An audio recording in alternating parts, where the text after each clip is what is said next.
नमस्कार साथियों, मैं अवनीश कुमार श्रीवास्तव एक बार फिर से ज्ञानदा एकेडमी के YouTube चैनल में आप सभी का स्वागत करता हूं। हम लोग पढ़ रहे हैं संविधान का भाग 5 और उससे संबंधित जितने भी सारे इम्पोर्टेंट क्वेश्चन थे उसको मैं आप क्या कर रहा हूं, डिस्कस कर रहा हूं। तो पिछले वीडियो मैंने आपको किस किस के टॉपिक से क्वेश्चन कराए। पहला मैंने आपको राज्यसभा से संबंधित क्वेश्चन करवाए, उसके बाद मैंने आपको लोकसभा से संबंधित क्वेश्चन करवाए। आज हम पढ़ रहे हैं महान्यायवादी अटॉर्नी जनरल ऑफ इंडिया से संबंधित जितने भी सारे क्वेश्चन आपके एग्जाम में पूछे गए होंगे वो सारे के सारे मैं क्या करूंगा, आपको सॉल्व करवाता हूं। तो चलिए स्टार्ट करते हैं। इस सीरीज में हमारा पहला क्वेश्चन भी हमसे पूछता है कि महान्यायवादी का उल्लेख संविधान के किस आर्टिकल के अंतर्गत किया गया है। समझना, अटॉर्नी जनरल का उल्लेख संविधान के किस आर्टिकल में किया गया है। तो महान्यायवादी का उल्लेख आर्टिकल किस में किया गया है? आर्टिकल 76 में किया गया है।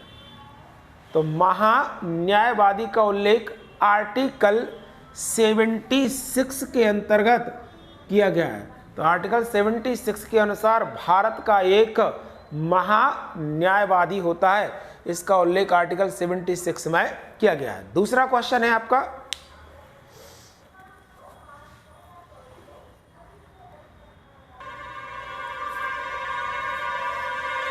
अब अगला क्वेश्चन है हमारा कि महान्यायवादी की जो नियुक्ति है वो किसके द्वारा की जाती है।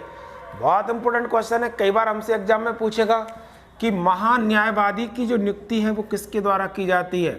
तो महान्यायवादी की नियुक्ति किसके द्वारा की जाती है? राष्ट्रपति के द्वारा की जाती है।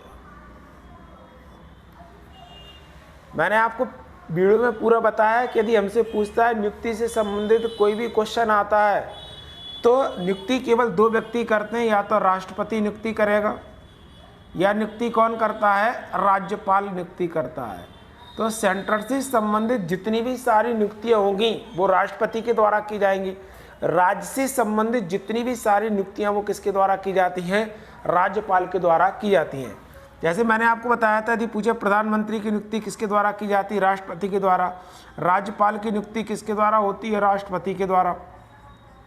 मुख्य निर्वाचन आयुक्त है, सेंट्रल से संबंधित जितनी भी सारी नियुक्तियां होंगी वो सब किसके द्वारा होंगी? राष्ट्रपति के द्वारा की जाती है। तो यदि हमसे पूछता है कि महान्यायवादी की नियुक्ति किसके द्वारा की जाती है, तो महान्यायवादी की नियुक्ति भारत के राष्ट्रपति के द्वारा की जाती है। इसके बाद आते हैं क्वेश्चन नंबर 3 पर।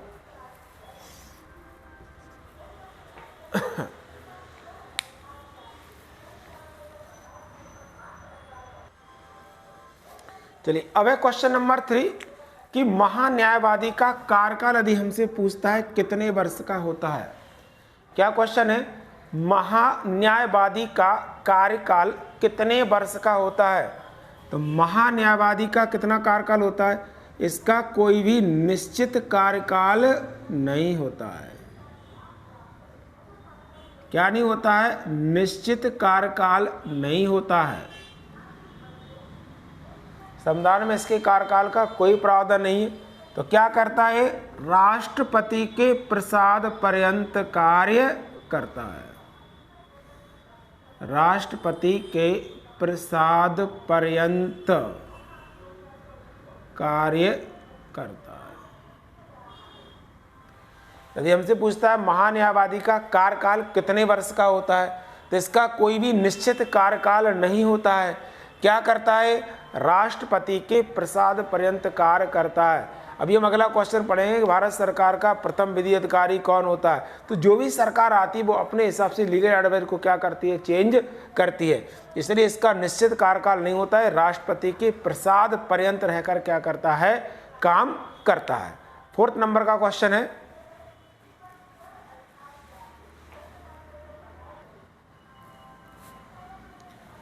अगला क्वेश्चन है महान्यायवादी बनने के लिए क्या क्या योग्यताएं होनी चाहिए। तो महान्यायवादी बनने के लिए आपके पास क्या क्या योग्यता होनी चाहिए। तो महान्यायवादी बनने के लिए सुप्रीम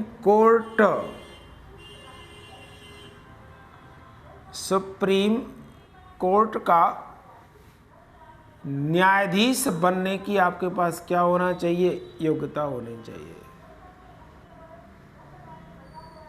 क्या होना चाहिए?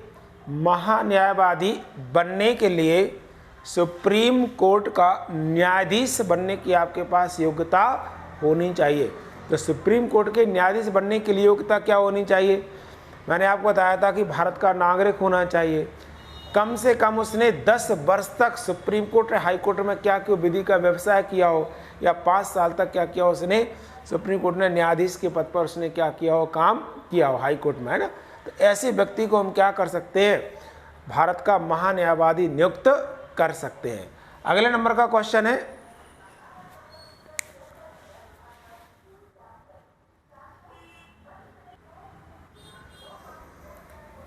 चलिए अब है क्वेश्चन नंबर 5 है कि भारत सरकार का प्रथम विधि अधिकारी कौन होता है? लीगल ऑफिसर कौन होता है? लीगल एडवाइजर कौन होता है भारत सरकार का? तो भारत सरकार का प्रथम विधि अधिकारी कौन होता है? आपका ऑप्शन है, पहला है महान्यायवादी अटॉर्नी जनरल, दूसरा है महाधिवक्ता एडवोकेट जनरल, तीसरा है सुप्रीम कोर्ट का मुख्य न्यायाधीश, और चौथा है या डी ऑप्शन पर है केंद्रीय विधि मंत्री, सेंट्रल का जो लीगल मिनिस्टर होता है वो। तो क्वेश्चन है भारत सरकार का प्रथम विधि अधिकारी कौन होता है? तो आपका सही आंसर क्या होगा? Option A महान्यायवादी। महान्यायवादी कोई हम क्या कहते हैं? भारत सरकार का प्रथम विधि अधिकारी कहा जाता है। किसके लिए? अटॉर्नी जनरल के लिए। महाधिवक्ता जो होता है वो राज्य सरकार का प्रथम विधि अधिकारी होता है। बहुत इंपॉर्टेंट है ये भी।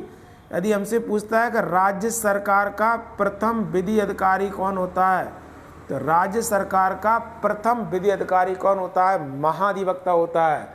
केंद्र सरकार का या भारत सरकार का प्रथम विधि अधिकारी हमसे पूछता है, तो प्रथम विधि अधिकारी हमारा कौन होता है? महान्यायवादी या अटॉर्नी जनरल ऑफ जो इंडिया होता है वो भारत सरकार का क्या होता है? प्रथम विधि अधिकारी होता है। अब आते हैं क्वेश्चन नंबर 6 पर।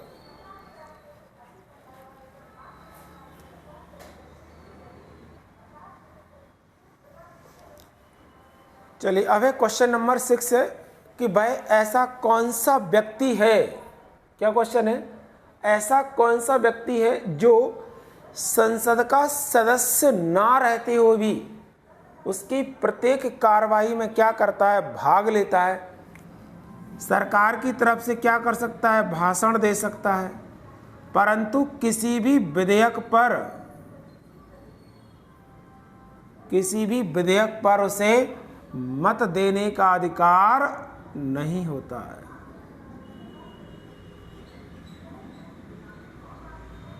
मत देने का अधिकार नहीं होता है। क्या क्वेश्चन है?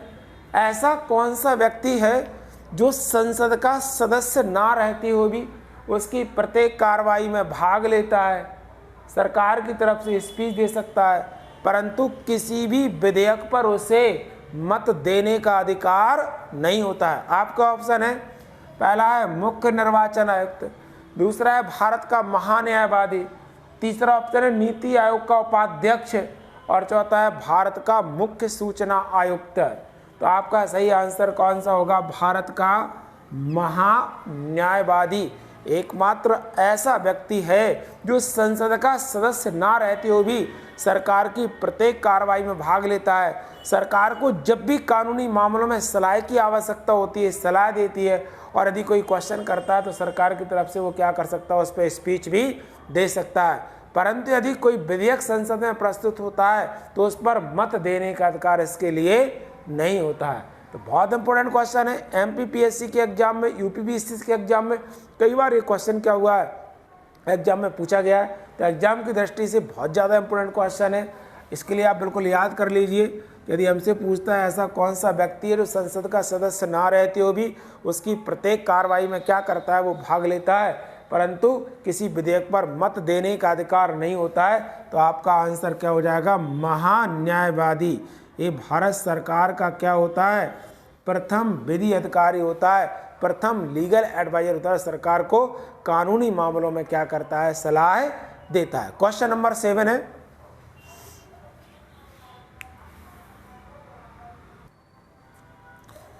चलिए अब क्वेश्चन नंबर 7 है। क्वेश्चन आपको बताना है भारत के महान न्यायवादी के बारे में निम्नलिखित में से कौन सा कथन सही नहीं है। क्या क्वेश्चन है? भारत के महान न्यायवादी के बारे में निम्नलिखित में से कौन सा कथन सही नहीं है।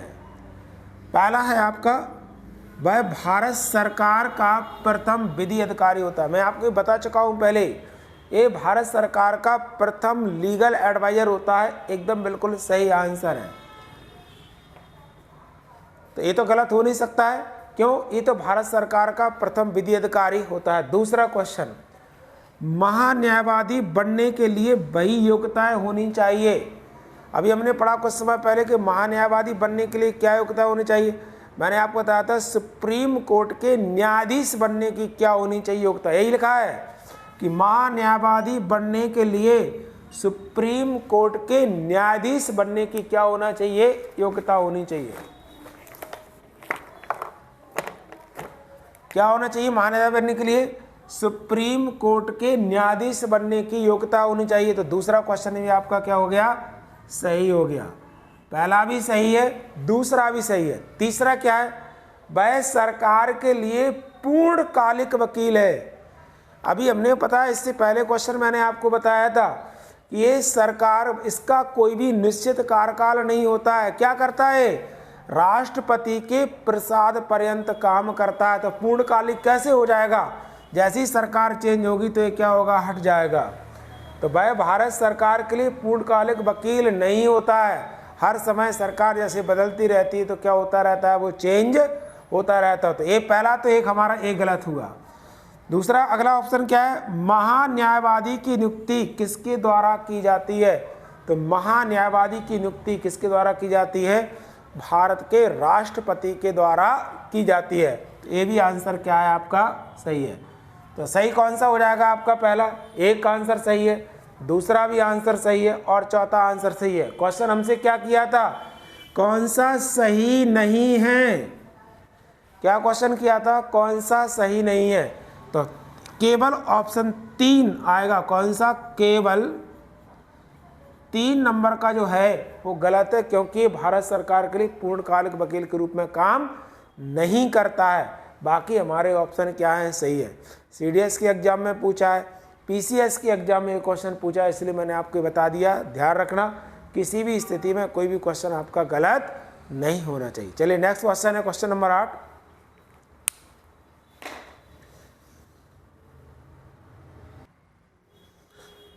चलिए अब अगला क्वेश्चन है, वर्तमान में भारत के महान्यायवादी कौन है? क्या क्वेश्चन है? वर्तमान में भारत के महान्यायवादी कौन है? आपका ऑप्शन है, पहला है आर वेंकट रमण।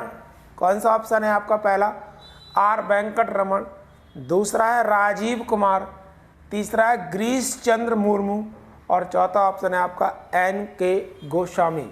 तो सही आंसर है, वर्तमान में यदि हमसे पूछता है कि भारत के महान्यायवादी कौन है, तो वर्तमान में भारत के महान्यायवादी आर वेंकट रमण वर्तमान में कौन है? भारत के महान्यायवादी है। कौन है?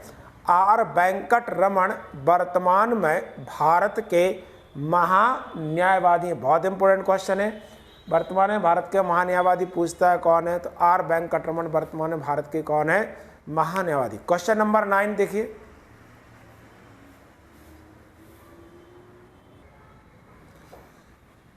क्वेश्चन नंबर 9 है, भारत के महान्यायवादी का वेतन कितना होता है?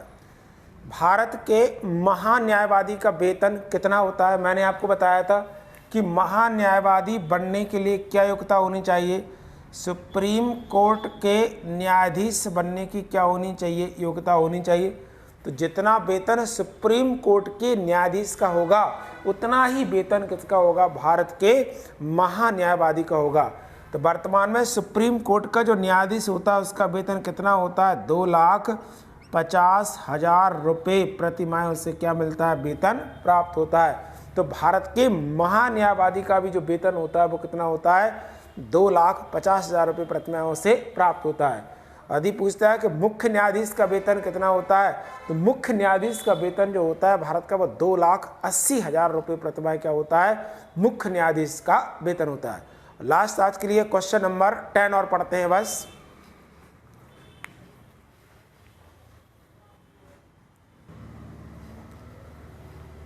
चलिए अब लास्ट क्वेश्चन है क्वेश्चन नंबर 10। क्या पूछेगा, भारत के महान्यायवादी बनने वाले पहले व्यक्ति कौन है। तो भारत के महान्यायवादी बनने वाले पहले व्यक्ति, ऑप्शन है आपका केसी नियोगी, दूसरा है MC सीतलवाड़, तीसरा है हीरालाल जी कानिया और चौथा है सुकुमार सेन। तो महान्यायवादी बनने वाले पहले व्यक्ति कौन है, तो महान्यायवादी बनने वाले पहले व्यक्ति कौन है, MC सीतलवाड़, ये महान्यायवादी बनने वाले पहले व्यक्ति हैं। केसी नियोगी के बारे में पूछे तो वित्त आयोग के अध्यक्ष बनने वाले पहले व्यक्ति थे। हीरालाल जी कानिया के बारे में पूछता है तो सुप्रीम कोर्ट के न्यायाधीश बनने वाले पहले व्यक्ति हैं। और सुकुमार सेन के बारे में यदि पूछे हमसे एग्जाम में, तो सुकुमार सेन भारत के पहले मुख्य सूचना आयुक्त हैं। तो ये मैंने इंपॉर्टेंट आपको 10 क्वेश्चन क्या किया, महान्यायवादी के बारे में मैंने आपको क्या किए बता दिए। वीडियो अच्छा लगे तो प्लीज़ उसे लाइक करें, कमेंट करें, सब्सक्राइब जरूर करें और अपने दोस्तों को क्या करें, शेयर करें, जिससे उनको भी इस वीडियो का लाभ प्राप्त हो सके। 100% मेरा प्रयास यही है कि जितने सारे क्वेश्चन आपके एग्जाम में आए वो सारे के सारे यहाँ पर मैं आपको क्या करा दूँ, सॉल्व करा दूँ, इसलिए आपको अदर जगह कहीं परेशान होने की आवश्यकता महसूस ना हो। तो प्लीज़ वीडियो को लाइक, कमेंट और शेयर जरूर करें। तब तक के लिए जय हिंद, जय भारत।